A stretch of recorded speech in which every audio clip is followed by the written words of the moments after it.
The Nazi will scoff at the liberal claim that we must sometimes put aside our self-interest when it conflicts with the common good. Putting aside one's own selfish desires for the greater good is something that the Nazi claims to find nonsensical. Yet such sentiments are not as alien to the Nazi as they sometimes like to pretend. The Nazi loves nothing more than pretending to be a hyper-rational, amoral pragmatist when criticizing liberalism. They love to claim that the idea of the common good is laughable, and that self-interest always supersedes such silly notions. Yet such sentiments are incompatible with their own ideology. The National Socialist program explicitly states that the individual must not act in a way that conflicts with the greater good. Although translations vary, it is universal across translations that point 10 of the program demands that the actions of individuals do not conflict with the greater good. The Nazi conception of the greater good is of course different to the liberal conception. The liberal greater good typically concerns all of humanity. The Nazi greater good concerns some conception of the nation. But both ideologies demand that individuals put self-interest aside when self-interest is at odds with the greater good. It is possible to construct egoistic defences of such sentiments, but the Nazi will pretend that appeals to the greater good make liberalism incompatible with ethical egoism. They then ignore the appeals to the greater good that are central to their own ideology. Advocates of Nazism will pretend that such appeals to the greater good are laughable. They will also pretend that Nazism is founded on the purest form of hyper-rational, egoistic individualism. An individualistic reading of Nazism is a mistake. Nazism is a collectivist ideology that demands complete subservience to the greater good of the collective, the greater good of the nation. Nazism demands subservience to the greater good. Not the greater good of humanity, but the greater good of the nation. Do not let Nazis scoff at the idea of putting one's self-interest aside for the greater good. Nazis believe in doing the exact same thing. The only difference lies in their conception of the greater good. There can be no doubt that few systems are as obsessed with propagating complete subservience to the greater good as Nazism and the culture of war and cult of personality that are integral to it.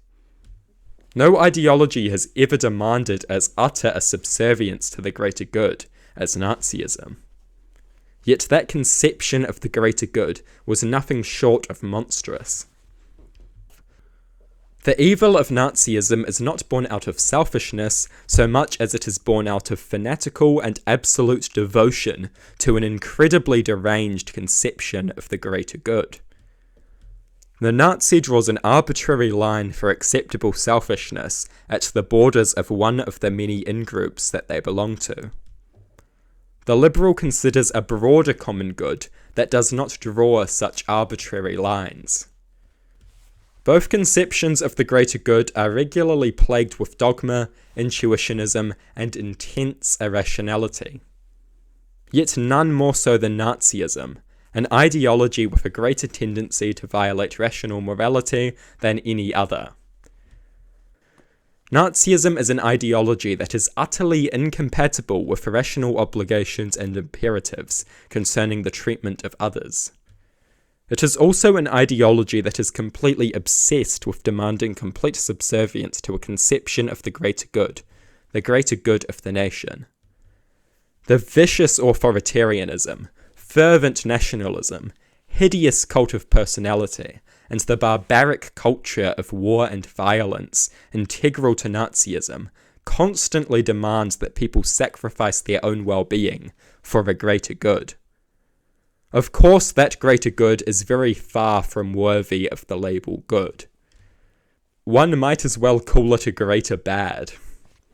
Nazis will cackle at the prospect of egoism being twisted and contorted into a justification of liberalism.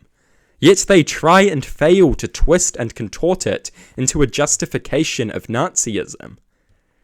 Such a twisted contortion is an irrational mess and deranged perversion of egoism.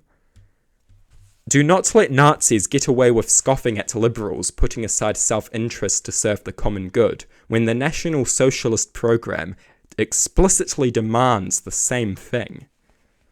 Do not let the Nazis pretend that their ideology demands anything other than complete, unquestioning subservience to a hideous conception of the greater good.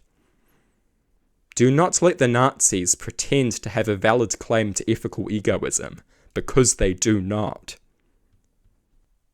Following from rationality. Following from rational consideration of one's capacity for suffering, where is the rationality in Nazism? Where is the rationality in undermining respect for sentience? Where is the rationality in corroding empathy and compassion?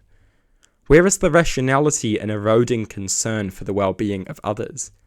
Where is the rationality in desensitizing society to cruelty and brutality? Where is the rationality in normalizing cruelty and brutality?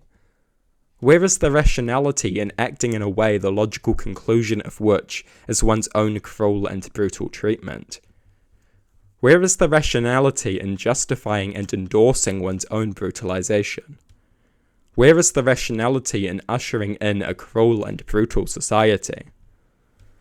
Following from rational consideration of one's capacity for suffering, such pursuits are recognized as blatantly irrational.